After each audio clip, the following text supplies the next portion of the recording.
베드로전서 4장 7절, 신약성경 381페이지.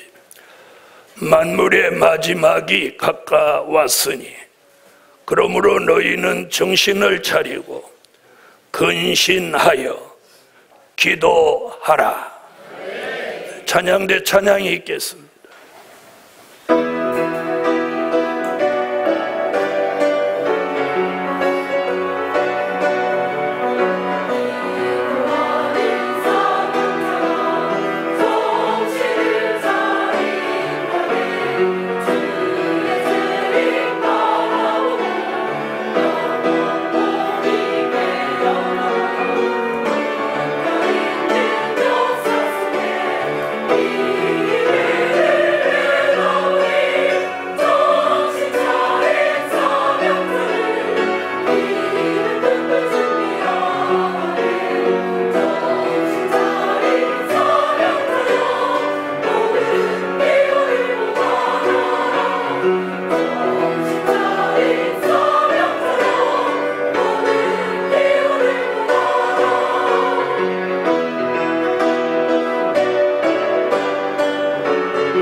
아멘.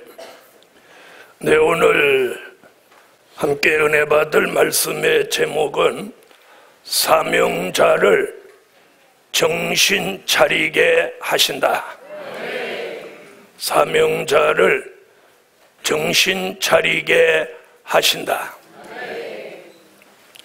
성경을 가만히 깊이 있게 들여다보면 그 이스라엘의 하나님, 그 이스라엘 사람들을 하나님이 정신 차리게 하시려고 여러 가지 방법을 쓰십니다. 그러니까 오늘 본문 제목을 한번 가만히 보세요. 내가 정신을 차리는 게 아니고 하나님이 정신을 차리게 해주셔야 돼요. 저 옆에 분한테 한번 물어보세요. 나 정신 차리고 있는 것 같냐고. 에? 나 정신 차리고 있는 것 같아? 여러분, 가끔 가정에서나 직장에서나 이런 단어를 씁니다. 야, 너 왜 이렇게 정신 못 차리냐? 자, 어떨 때 그런 단어를 쓸까요? 자기에게 맡겨준 일에 최선을 다하지 못하고 해서는 안 될 행동이나 생각을 하고 자기에게 주어진 일을 소홀히 할 때 그런 얘기들 하면 왜 이렇게 정신 못 차리고 하냐. 오늘 베드로 사도도 만물의 마지막 때가 가까웠으니 그러므로 너희는 정신을 차리고 근신하여 기도하라. 그래서 저는 설교 제목을 사명자야 정신 차려라 이렇게 하려고 했는데 그게 아니고 정신을 차리게 하신다. 정신을 차리게 해요. 히브리 민족은 굉장한 자부심과 긍지를 가지고 살았어요. 그 이유가 뭐냐면 하나님이 아브라함의 하나님, 이삭의 하나님, 야곱의 하나님, 그리고 이스라엘의 하나님, 바로 여기에 굉장한 자부심을 가졌어요. 꼭 그와 같이 우리 교회 성도들은 굉장히 선지서와 요한계시록을 알고 있다는 자부심이 굉장히 강해요. 네, 강하군요. 그러면서도 문제는 알고만 있지 정신을 못 차리고 있다는 거예요. 그래서 하나님이 정신 못 차리는 히브리 민족을 정신 차리게 하는 방법이 여러 가지 있었어요. 그 첫 번째 방법이 뭔가 하고 봤더니 이사야 1장에 하나님이 매로 치시는 거예요. 그래서 머리서부터 발끝까지 매를 맞아도 그 민족이 여호와를 경외하고 돌아오기는커녕 더 멀리 가고, 그래서 이사야 1장에 보면 소도 그 주인을 알고 나귀도 그 주인의 구유를 알고만은 너희는 나를 멀리하고 떠나갔다, 이렇게 표현해요. 그리고 매를 더 맞으려고 더욱 패여간다. 그러니까 매로 쳐도 안 되는 거예요. 그래서 하나님이 또 그 민족 정신 차리게 하는 방법이 뭐냐면 이방 세력으로 히브리 민족을 쳐서, 다시 말하면 전쟁이 일어나게 하는 거예요. 전쟁이 얼마나 이스라엘은 전쟁을 많이 겪었느냐면, 그래서 우리 민족과 히브리 민족이 역사적으로 살아온 배경이 비슷하다는 거예요. 비슷하다는 거예요. 자, 우리나라는 일제 36년에서 몇 년도에 우리가 해방했어요? 예? 1945년에 해방했죠. 이스라엘은 새롭게 나라를 건국하는 게 1948년으로 알고, 그래서 우리나라와 역사가 비슷하고 그 나라도 맨날 침공을 당하고 맨날 전쟁을 해서 솔로몬 성전이 무너지고 바벨론에 70년 동안 포로 생활을 해도 그들이 정신을 못 차렸어요. 여러분, 하나님은 오늘 특히나 2017년에 표어가, 우리 교회 표어가 뭐냐면 사명자가 정신을 차리고 예언의 성취를 바라볼다. 그런데 우리 교회를 가만히 담임 목회자 입장에서 이렇게 들여다보면 정신 차리기는커녕 더 정신 못 차리는 사람들이 점점 많이 나고, 교회를 결석하는 건 아주 아무 일도 아닌 것 같이 하고 있고, 교회를 늦게 오는 건 뭐 정상이고, 성회가 그렇게 열려도 아무 기대를 안 해요. 아니면 주의 종이 여러분한테 기대하는 기대치가 너무 높은 건 아닌지 하는 생각도 해봤어요. 그리고 전쟁의 소식이 끊임없이 들려와서 방송 채널마다 매일 전쟁 얘기를 하고 있는데도 아무 걱정을 안 해요. 근데 이런 걸 보면서 주의 종이 지난 한 주간 동안 많은 생각을 해봐요. 그래서 오늘 아침에 주신 말씀이 정신을 차리게 하신다. 이건 제가 할 수 있는 것도 아니고 여러분이 할 수 있는 거 아니에요. 하나님이 우리 모두에게 정신을 차리도록 해야 되는데, 그럼 히브리 민족을 정신 차리게 한 방법을 가만히 들여다보면 매로 쳤단 말이에요. 그 방법은 우리 교회에 굉장히 치명적이에요. 여러분이 매를 맞는다고 하는 얘기는 곧 이 교회가 매를 맞는 거예요. 매를 맞는 건 여러 가지, 물질에 큰 타격을 입든지 건강에 큰 손상을 입든지 아니면 영적으로 아주 슬럼프에 빠지든지, 이 매를 맞는 방법은 여러 가지랍니다. 그런데 중요한 건 히브리 민족도 자기가 매를 맞아도 하나님께로 안 돌아왔어요. 가정에 우환이 득득득이라고 애들이 맨날 콜록콜록하고 맨날 골골골골 해도 그게 하나님이 매로 치는 건지 들었다 놓는 건지도 모른다면 이놈 영계가 어두워진 거예요. 생활비의 반이 병원으로 다 갖다 줘서 구멍 뚫어진 전대같이 사는데도 아직도 분별을 못한다면, 복음받은 여러분, 그 다음에 히브리 민족이 그래도 못 깨달으니까 매일 전쟁을 하게, 그래서 수많은 사람이 죽고 수많은 사람이 포로로 잡혀가도 그들이 하나님께로 안 돌아오는, 마치 그 시대에 있었던 일이 꼭 우리 시대에 지금 거울로 보는 것과 같아요. 그래서 저는 오늘 새벽에도 기도를 했어요. 하나님, 우리 교회 성도만이라도, 아니 대한민국 전체가 정신 못 차리더라도 우리 교회 성도만이라도 정신 차리게 해주세요. 그럼 하나님이 정신 차리게 하시는 방법이 뭐냐? 한번 생각해 봤어요. 참아, 너 매 맞는다. 또 혹은 너 전쟁이 일어나서 죽는다. 이건 아닌 것 같고, 첫째는 새 영과 새 마음을 주셔서 정신 차리게 하신다. 하나님은 우리 교회 성도들에게 정신 차리게 하시는 방법이 매를 치시는 것도 아니고 전쟁에 죽게 하는 것도 아니에요.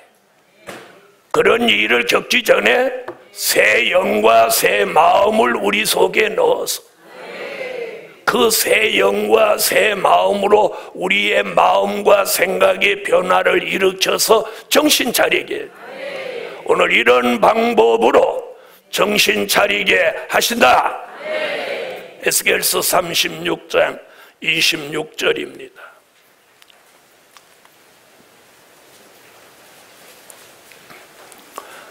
에스겔서 36장 26절 읽어주세요.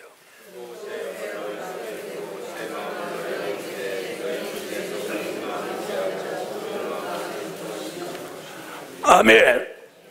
자, 그럼 정신 차릴 사람, 하나님이 정신 차리게 할 사람에게는 새 영과 새 마음을 부어주고, 그럼 정신 못 차리는 사람은 뭐가 들어가냐?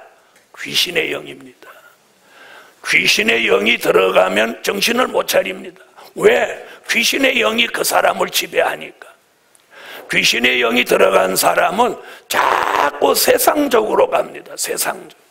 그래서 생각하는 것도 세상적이고 마음 먹는 것도 세상적이고 살아가는 계획도 세상적이에요. 그래서 계시록 16장 13절로 14절, 계시록 18장 1절로 3절에 나오는 이 귀신의 영은 옛날 같지 않아요. 이 계시록에 나오는 귀신의 영은 옛날같이 비정상적인 사람같이 되지 않아요. 도리어 화려한 사람을 만들어버려요. 그래서 사치하고 음란하고 향락하고 부의 치부, 오락, 도박, 마약, 술취함, 방탕함, 우상숭배, 이단, 여기에 빠져들어서 중독성 있는 삶을 살아가도록 만들어버리는 거예요. 귀신의 영이 들어오면 이 정신을 못 차리고 영의 사람이 아닌 삶을 살아가게 되는 거예요.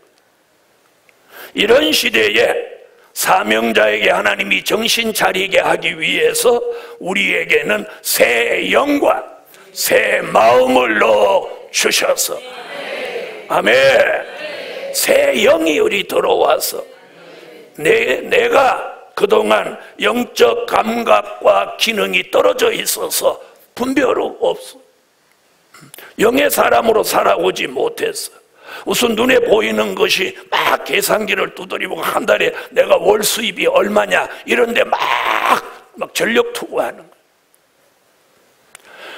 우리 교인 가운데도 지금 그런 사람들이 여러 사람 보여요. 여러분, 그러다 어느 날 하나님이 스톱 하는 순간 충격적인 사실을 맞이하게 되는 거예요. 기도하던 사람이 기도하지 않았고 영의 사람이 영의 삶을 저버리고 물질만을 막 초점을 맞추고 달려가면 반드시 사고가 터집니다. 그런 교인이 여러 명 있어요.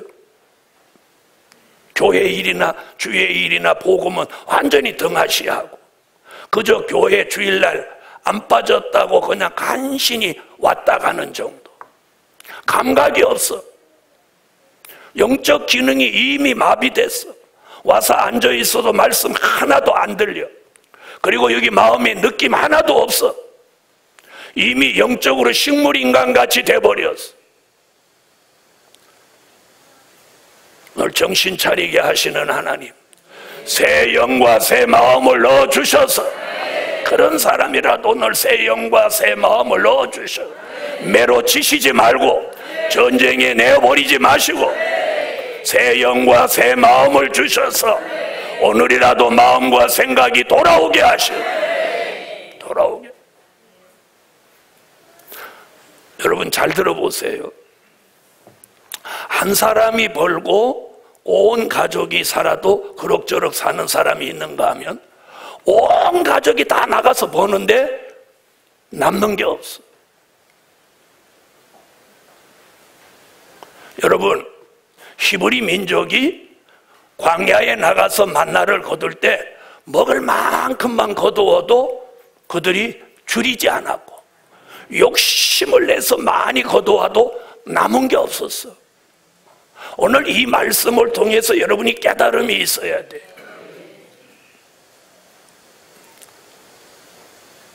자, 오늘 중요한 게 뭐냐? 물질도 필요해요. 여러분이 가지고 싶은 것도 가지는 거 필요해요. 그러나 하나님이 원하는 것을 다 버리고 내가 원하는 것만 추구하는 그 사람의 삶은 오래가지 못한다는 거예요. 그것이 주의 종이 수십 년 동안 교회를 이끌어 오면서 본 증언이었죠.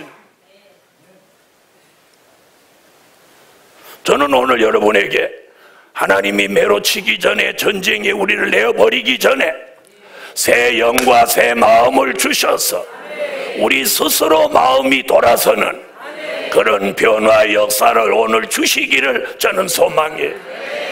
또 그렇게 기도했어요. 어젯밤에도 그렇게 기도했고 오늘 아침에도 그렇게 기도했어요.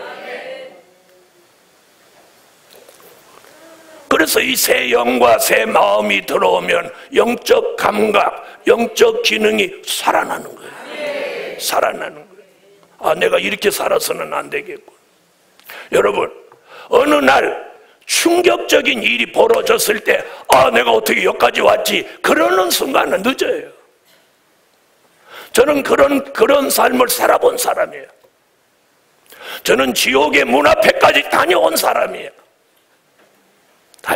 어떻게 살면 안 되고 어떻게 살면 된다는 걸 삶 속에서 너무 느낀 사람이에요. 매를 맞아본 사람이야. 환난을 겪어본 사람이야. 목자인 제가 그걸 겪어봤기 때문에 우리 교회 성도는 그런 일을 겪지 않았으면 하는 게 저의 바람이에요. 제가 와본 길이기 때문에 그렇게 가지 않았으면 하는 거예요.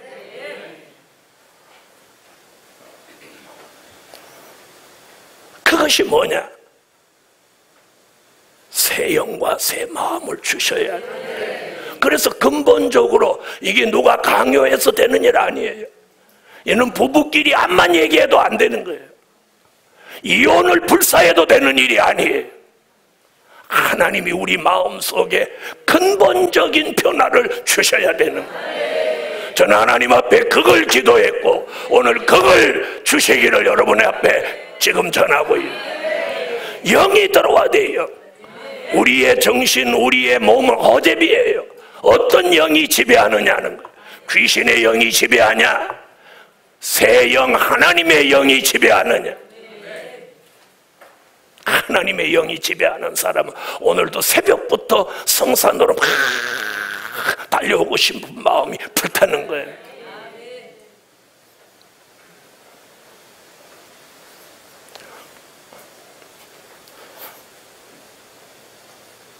많은 사람이 자동차 살 때, 좀 믿음이 있는 사람은 자동차 살 때 다 이렇게 기도하고 삽니다.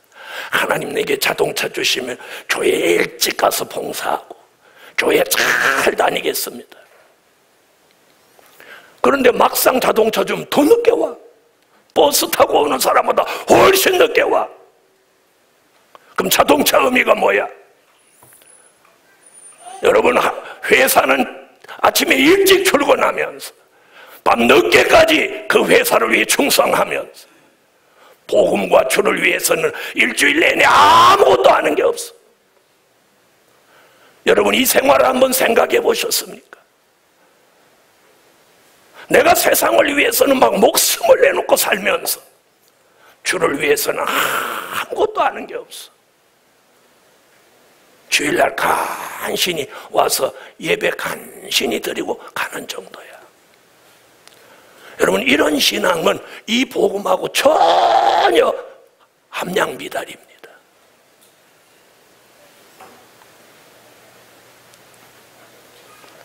저는 이 교회를 하나님이 명령해서 세울 때 그런 차원의 교회로 만들려고 여기까지 오지 않았어요. 저는 어떤 사람이 필요하냐?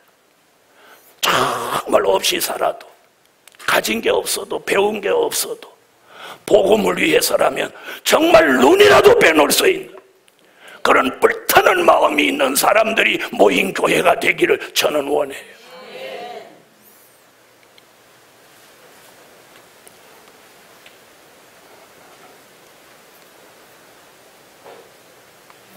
오늘 새 영과 새 마음이 와서 내 마음이 서로 돌아서야 돼요. 아, 내가 이렇게 믿어서는 안 되겠구나, 이렇게 살아서는 안 되겠구나. 이 마음이 자신 스스로 우러나야 상처도 안 되고 시험도 안 되는 거예요.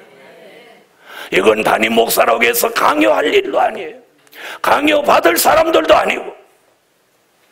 그래서 오늘 저는 이 마음, 이 말씀에 호소하는 거예요. 그렇게 하나님 앞에 기도하는 거예요. 우리 교회 성도들이 매를 맞는 것은 곧 제가 매를 맞는 겁니다.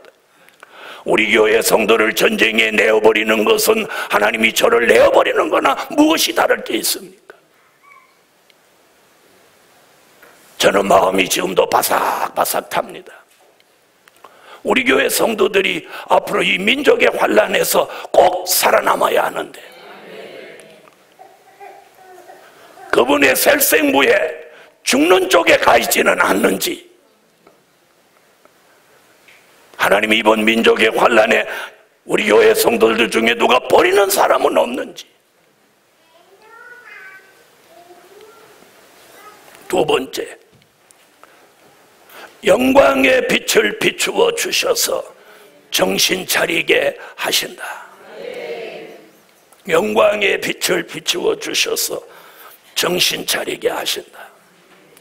이사야 60장 1절로 3절에 보면 2절에 어두움이 땅을 덮고 캄캄함이 만민을 가리운다. 흑암이 가리운다 그래요. 여러분, 캄캄한 흑암이 이 눈을 가렸으니 보이지 않는 거예요. 주의 종이 아무리 미래는 이렇게 된다 이렇게 된다 그래도 그게 안 들려지고 안 믿어지는 거예요. 이게 뭐냐? 흑암이 덮여서 그래요. 그런데 오늘 하나님이 영광의 빛을 비추시면서 이 흑암을 벗겨주셔야 돼. 벗겨주셔야 돼. 흑암을 벗겨주셔야 돼. 자, 이런 걸 앞에 이렇게 쓰고 있으면 앞이 보일 수가 없죠. 보이지 않는 사람한테 아무리 얘기해도 자기 눈으로 안 보이면 안 믿습니다. 저는 오늘 예루살렘 교회에 하나님 영광의 빛을 비추셔서 흑암이 벗어지고 저들에게 분별력이 회복되게 하십니다. 첫째는 영의 문제고, 둘째는 흑암의 문제예요. 이 영이 새로워져야 되고, 마음이 새로워져야 되고, 이 흑암을 벗어야 돼요. 캄캄한 속에서는 절대로 분별력이 있을 수 없는 거예요. 여러분, 이게 억지로 되는 게 아니에요. 오늘 이 말씀이 나가면서 정신 차리는 사람이 나오겠죠. 아니, 나와야 돼요. 자, 저는 이렇게 이 말씀하면서 여러분 표정을 지금 쭉 이렇게 보는 거예요. 이렇게 쭉 보면서 이 말씀이 저 사람 마음이 지금 움직이고 있는지 없는지 내가 이렇게 보면서 설교를 하는 거예요. 또 옆에 사람, 여러분은 옆에 사람 한번 봐봐. 지금 이 말씀을 들으면서 저 사람이 지금 마음이 뭔가 충격을 받아가지고 정신을 차려야 되겠다 이런 표정인지 아닌지 한번 옆에 분 보라고. 여러분 눈에 보이는데 제 눈에는 안 보이겠어요? 여러분 정신 차려야 됩니다. 정신 차려야 됩니다. 분별력이 없는 사람, 소경 같은 사람은 아무리 눈이 열린 사람이 보는 걸 말해도 믿지 않아요. 믿으려고도 안 하고 믿어지지 않는 거예요. 그런데 오늘 예루살렘 교회 성도들 모두에게 하나님이 흑암을 벗겨주고 보지 못하는 눈을 보게 하시고 깨닫게 해주신다면 영광의 빛으로 밝아져서 빛의 아들, 빛의 사자로 미래를 밝히 볼 수 있는 안목을 주셔야만 하는, 주셔야만 해요. 주셔야만.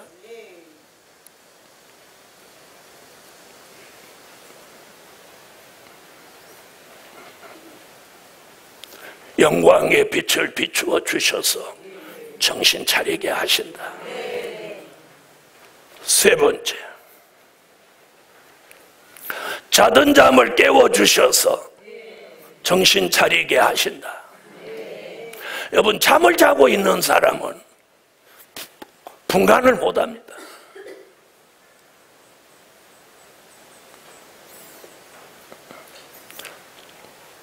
저는 지난 목요일 날 부산 세미나를 마치고 그날 대구 와서 자는데 새벽에 김 목사가 깨우는데 얼마나 잠을 고나게 잤든지 난 성산인 줄 알았어. 성산인. 그리고 눈을 뜨고 일어나려고 하면서 성산인데 왜 방의 구조가 이렇게 생겼지? 그때 제가 정신이 안 차려지니까 대구인데 성산같이 느껴지는구나. 정신 못 차리니까 내가 지금 대구에 있는지 성산에 있는지도 이게 감이 안 오는구나. 우리 영의 세계도 이 정신을 못 차리면 내가 지금 어디쯤 왔는지 이게 분별이 없는 거구나.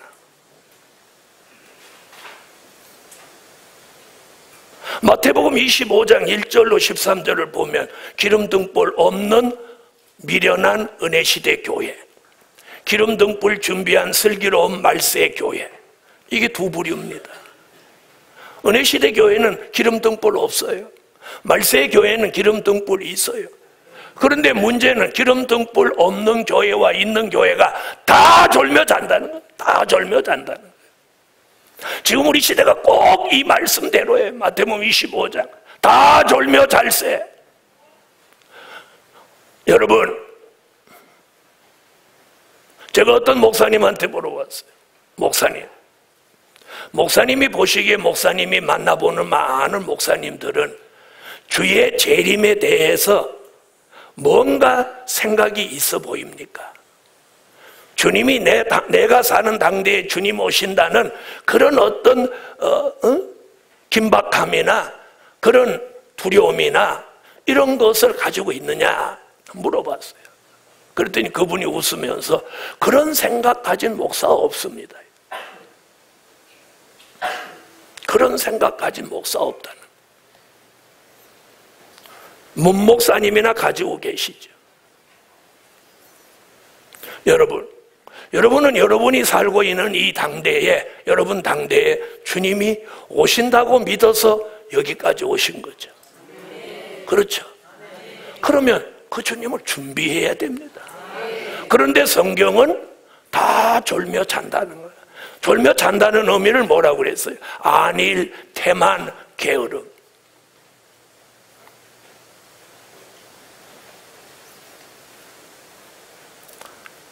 그래서 스가랴 4장 1절에는 천사가 와서 나를 깨우니 마치 자는 사람이 깨어임 같다.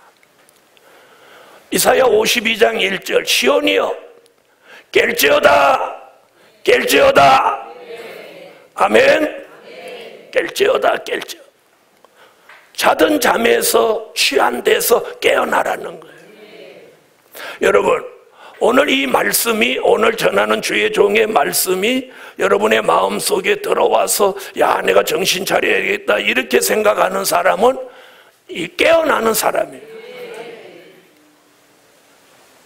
뭐 그런 설교를 어제 오늘 했냐?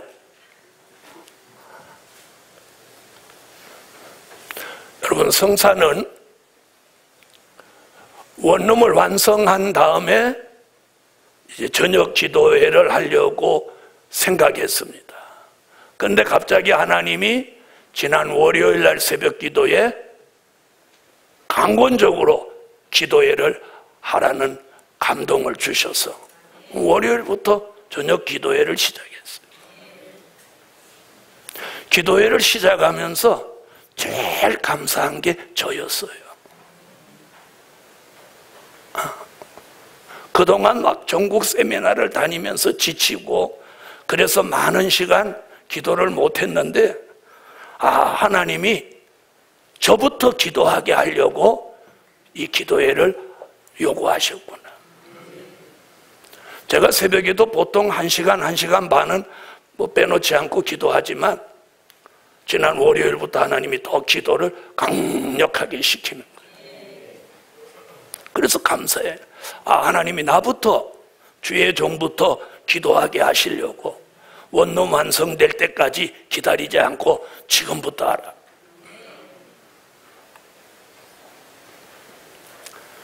복음 받은 여러분, 지난 수십 년 동안 이 교회를 이끌어 오면서 하나님의 어떤 역사가 있을 때마다 기도를 시키셨어요. 기도를 시키셨어요.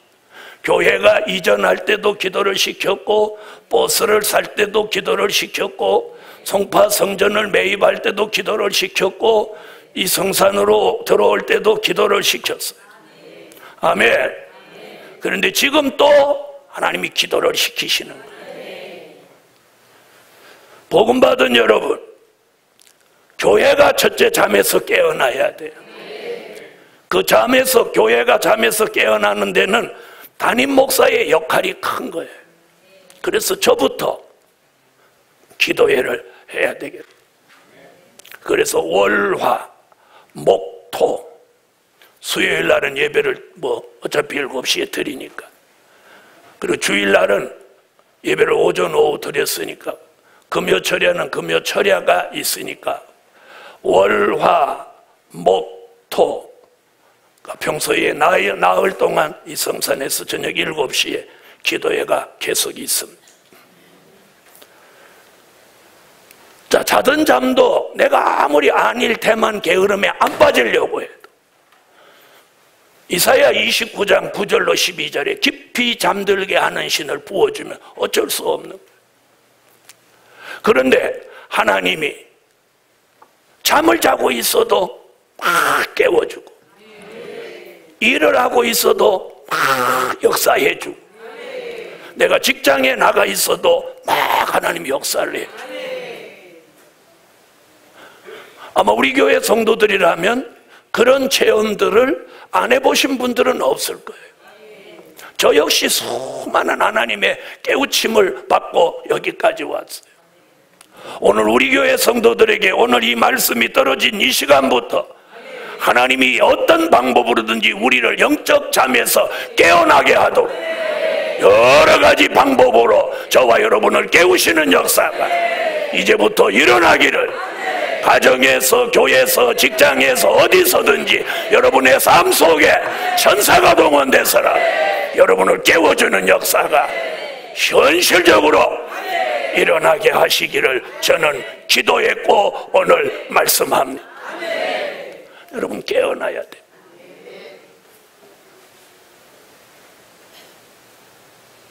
그래서 새 영과 새 마음을 넣어주시면 내가 정신 차리는 거예요.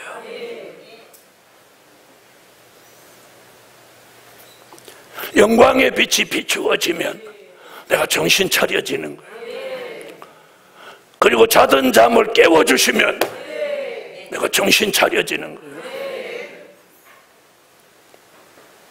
저는 하나님이 우리 교회에 어떤 방법으로든지 한 사람 한 사람, 한 가정 한 가정이 오늘 정신 차리도록 하나님이 역사해 주시기를 소망하는 거예요. 그러나 매로로 치시지 말고 전쟁에 저들을 내놓지 마시고 저들을 영으로 빛으로 천사로 깨워서라 오늘 설교로라도 깨워주셔서 정신 차리게 역사해 주시기를 소망하는 거예요. 여러분이 안 되는 게 저한테 무슨 유익이 되겠어요? 복음 받은 여러분, 하나님이 정신 차리도록 만드시는 역사가 오늘 말씀이에요. 말씀이에요. 직장도 다니지 마라, 돈도 모으지 마라, 이런 얘기 아니에요. 내가 조금만 생각을 달리하면 내 일상생활에 아무 지장 주지 않고 내가 믿음을 지킬 수 있고 은혜 가운데 살 수 있습니다. 제 말이 틀렸습니까?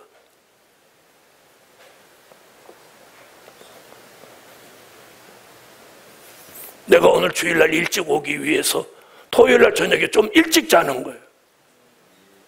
내일 아침 일찍 일어나서 교회 일찍 오기 위해서 토요일 일찍 주무시는 거예요. 근데 토요일날 더 늦게 자. 지혜 없는 사람이지. 아니 계산이 없는 사람이지. 오늘 여러분이 교회에 늦으신 분 몇 분 계시다고 이렇게 하는 거 아니에요. 중요한 건 마음이야, 마음. 내가 정신 차리고 깨어 있느냐, 안일과 태만과 게으름 속에 사느냐, 이 마음의 중요성을 지금 말하는 거예요. 오다가 차가 막혀서 아니면 차가 말썽을 부려서 늦을 수 있어요. 그게 아니라 이미 토요일부터 주일 안식을 잘 지키기 위해서 내가 마음을 얼마나 쓰느냐 하는 거예요. 우리가 직장 늦지 않으려고 저녁에 늦게까지 볼일 안 보잖아요. 아니 내일 아침 내가 늦게 일어나서 직장 늦으면 안 되니까. 복음 받은 여러분, 오늘 정신을 차리게 하시는 하나님의 방법은 충격적인 방법도 있다는 거예요. 그러나 하나님은 그런 방법보다는 오늘 새 영과 새 마음을 주고 영광의 빛을 주고 잠에서 우리를 깨어나게 하시고, 이래서 어떤 충격적인 일을 겪지 않고 우리가 정신 차리고 깨어나서 바로 할 수 있다면 그것이 너무도 아름다운 일이에요. 네 번째, 난리의 소문을 들을 때 정신 차리게 하신다. 자, 마태복음 24장을 찾으세요.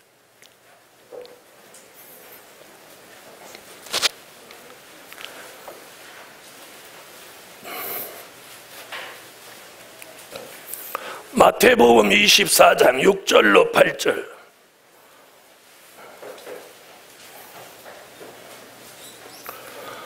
자, 찾으셨으면 다 같이 읽어주세요.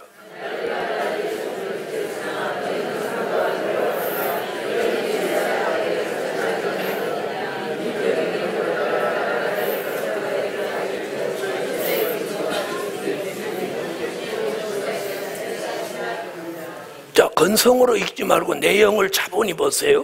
이렇게 난리와 난리의 소문을 듣겠으나 삼가 두려워 말라. 그 다음 얘기, 이런 일이 있어야 하되. 난리 소문으로 끝나는 게 아니라 이런 일이 있어야 돼. 끝은 아직 아니니라. 민족이 민족을, 나라가 나라를 대적하여 일어나겠고. 여러분 잘 들어보세요. 김정은이가 지금 하고 있는 일을 전 세계가 반대를 합니다. 여러분 분별 있으라고 지금 제가 말해드리는 거예요. 전 세계가 다 반대를 합니다. 심지어 중국, 그들의 우방국이라고 하는 러시아까지도 반대를 합니다. 그런데 김정은이는 아무 상관하지 않고 자기 계획대로 쭉 진행하고 있어요.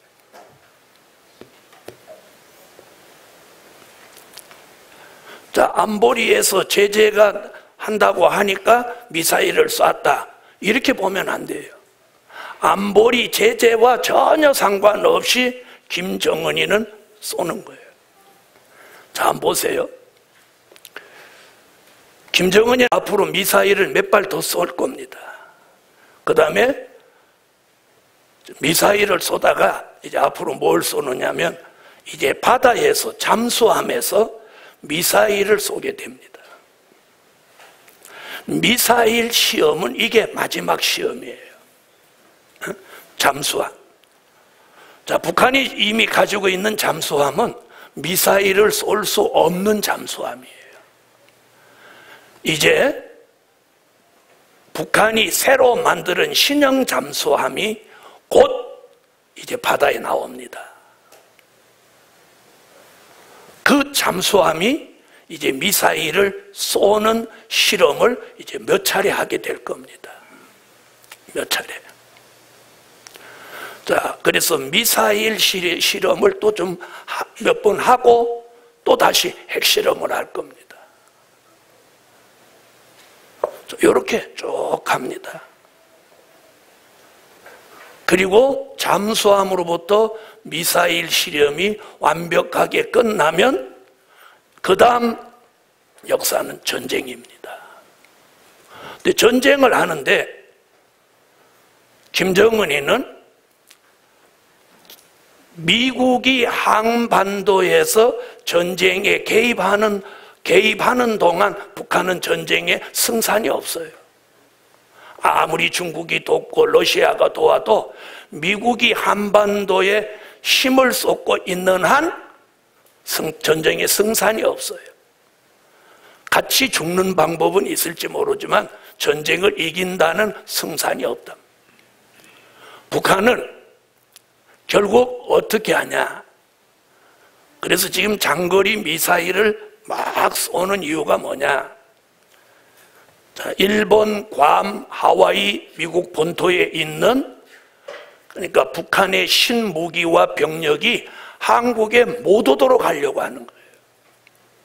그리고 미국과 평화협상을 만들어서 주한미군을 철수시키고 불가침 조약을 만들어 가지고 우리 민족끼리 해결하게 놔줘라. 그래서 마태복음 24장이 뭐 민족이 민족을, 나라가 나라를 대적하여 일어나겠고, 이렇게. 그러면 제가 지금 말하는 시나리오 같이 되겠나 안 되겠나?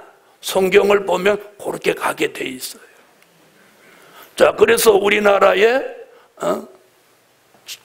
대통령 특보한다는 어떤 교수가 그랬잖아요. 주한미군 훈련 내려놓고 북한을 핵 동결하자. 여러분, 핵을 없애는 거하고 지금 현 상태에서 동결하는 거는 하늘과 땅 차이예요. 지금 상태에서 동결시키면 북한은 핵무기 보유국이 되는 거예요. 무슨 말인지 아세요? 핵을 근본적으로 없애야지. 지금 상태에서 동결이라고 하는 건 지금 그 상태에서 정지라는 뜻이에요. 지금 그 상태에서 정지하면 이북은 핵폭탄은 물론 수소폭탄까지 가지는 보유국이 되는 거예요. 그래서 여러분이 방송에 나와서 어떤 사람이 말할 때 그 말의 진위를 잘 살펴야 돼요. 그래서 오늘 여러분 네 번째가 뭐냐? 난리의 소문을 들을 때 정신 차리라는 거예요. 지금 예수님이 말씀하신 그대로 되게 돼 있어요. 자, 세계 각국 각 나라에서는 모두 북한을 제재하다. 그런데 대한민국은 어저그저께 무슨 발표를 했죠? 북한에다가 엄청난 지원을 하겠다는 거예요. 북한은 우리나라를 지금 통째 다 삼켜 먹으려고 하는데 거기다 지금 돈 또 보내준다는 거예요. 지금 언론이 막 들끓습니다. 이거 말이 안 된다, 말이 안 된다.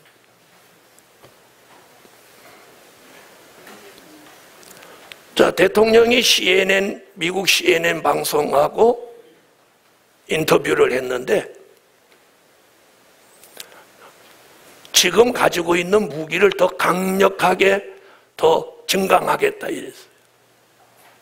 그 어떻게 보면 야, 그럼 우리가 힘을 가지겠구나.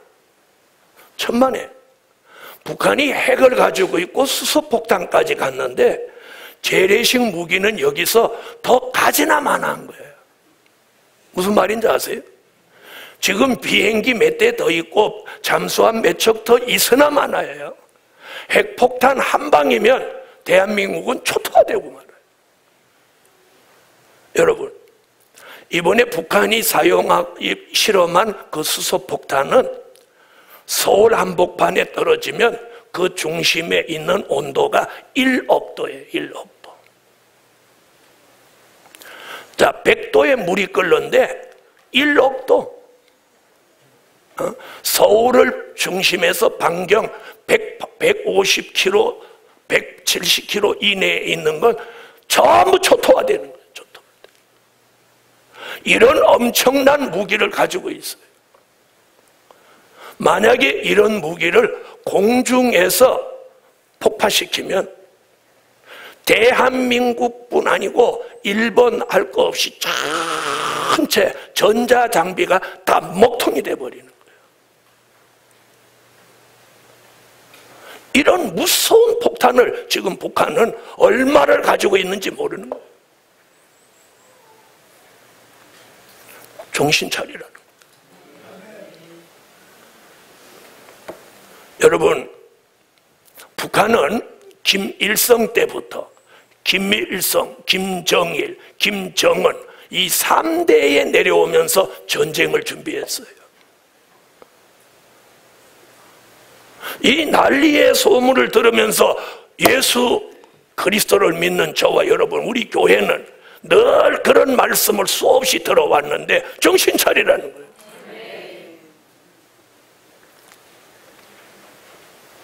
그래서 난리의 소문을 들을 때 정신 차리게 하신다.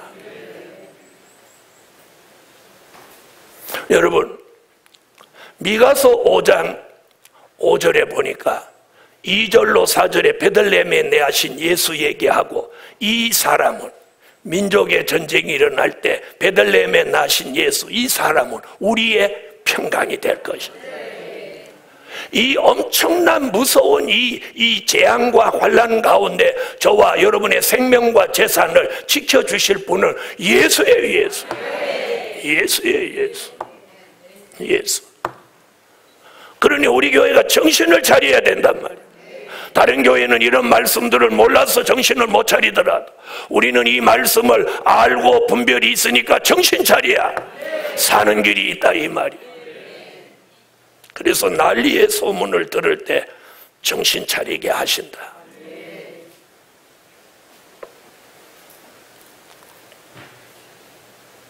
다섯 번째, 정신 차린 종들에게 나타나는 역사. 자, 저 사람이 정신 차렸나 못 차렸냐? 정신 차린 사람에게는 나타나는 역사가 있어요.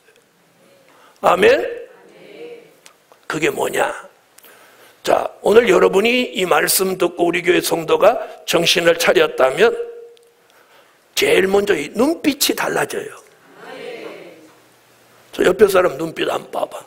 정신 차린 눈빛 같나 정신 못 차린 눈빛 같나. 아예 보지도 않아. 관심도 없어. 여러분, 이 눈빛이 달라지는 거예요. 정신 차린 사람. 여러분,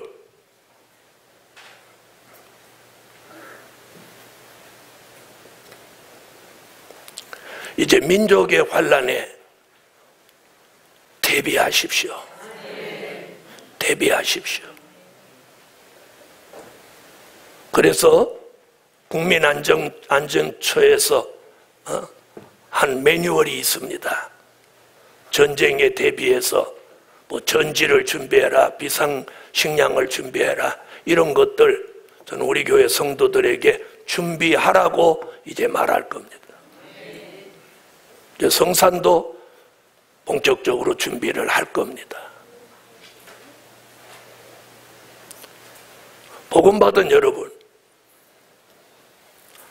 하나님께서 이제 민족의 환난과 시온의 성회가 가까워오면 그 사명 있는 종들의 마음을 자극합니다. 그래서 정신 차리게 하고 정신 차린 사람에게는 뭐가 나오게 하냐? 자신을 돌아보고 회개가 나옵니다. 회개가 나와. 아멘? 그래서 오늘 본문에 뭐라고 하죠? 본문에 이렇게 말합니다. 만물의 마지막이 가까웠으니 그러므로 너희는 정신을 차리고 근신하여 기도하라. 자신을 돌아보고 근신하고 기도해. 그래서 정신 차린 사람에게 일어나는 역사가 뭐냐? 회개가 나오는 거예요. 회개. 여러분, 사는 길은 회개에 있어요. 게으르었던 거, 교회 관심 없었던 거, 복음에서 멀어졌던 거, 하나님을 경외하지 못했던 거, 11조 드리지 못했던 거, 주일 잘 지키지 못했던 거, 마음 없이 예배 드렸던 거, 건성으로 교회 다녔던 거, 회개할 게 한두 가지가 아닙니다. 회개할 게 한두 가지가. 이 회개가 나온다는 거예요. 그 다음에 기도가 나온다는 거예요. 아멘. 이게 정신 차린 사람에게 일어나는 현상이에요. 역사예요. 그리고 마음이 뜨거워지며 열정이 나오는 거예요. 그래서 어디서든지 기도를 막 하게 되고 찬양이 나오는 거예요. 다시 말하면 영성이 회복되는 거예요. 오늘 예루살렘 교회에 이런 역사가 일어나라. 일어나야 됩니다. 여러분, 저는 여러분한테 알려줄 사명이 있어요. 저는 여러분한테 알려줄 사명. 알려줄 사명. 여러분은 제가 알려주는 걸 믿고 생활할 사명이 여러분에게 있어요. 제가 알려드렸는데도 여러분이 믿지 않고 생활하지 않는 건 제 책임이 아니에요. 여러분의 책임. 그래서 우리는 정신을 차리고 성산에 모이기를 힘써야 돼요. 성산에 모이기를 힘써야 돼요. 그리고 오늘 여러분의 가정에는 영적 가장이 있어요. 그렇죠? 내가 우리 집안에서 내가 영적 가장이다. 이런 분들 더욱 정신 차리세요. 영적 가장의 책임이 크다는 거예요. 그 한 사람의 잘못된 판단이 가정 전체를 환난에 몰아넣는 수가 있고 죽음으로 몰아넣는 수가 있을 수 있어요. 그래서 자신이 영적 가장이라고 생각하면 그 영적 가장이 먼저 깨어나라는 거예요. 그래서 기준을 딱 잡고 다른 가족들이 흔들어도 흔들리지 않고 기준을 잡고 가족들 전체를 복음으로 진리로 말씀으로 이끌을 수 있는 저는 그런 교회가 되시라는 거예요.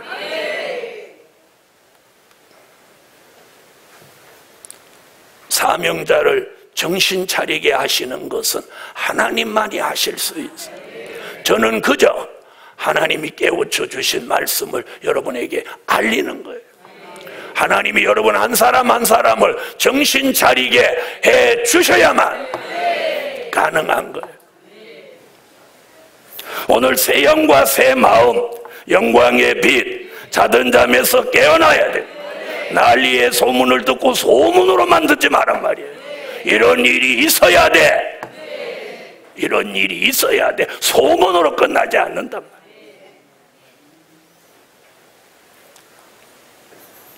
오늘 정신 차린 종들에게는 하나님의 역사가 동반합니다. 저는 우리 교회 성도들, 특히나 영적 가장인 성도들에게 하나님이 역사해 주셨어요. 하나님이 생명의 길, 구원의 길, 영생의 길, 살아남은 자의 길로 인도해 주시리라고 저는 믿습니다. 결론은 정신을 차리고 예언의 성취를 바라보자. 기도드립니다. 전능하신 하나님, 오늘 교회가 몽땅 깨어나서 한 사람도 빠짐없이 정신 차리도록 시대를 보는 안목을 열어주세요.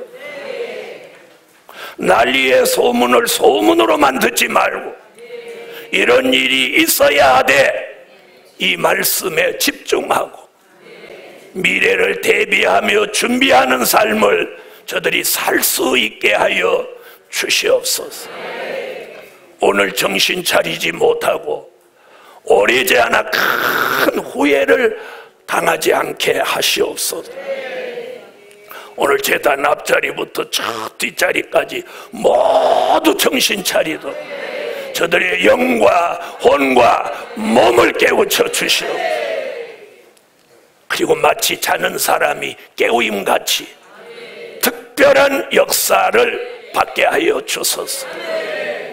예수님의 이름으로 기도하옵나이다. 아멘.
백성 살려내네 미약했던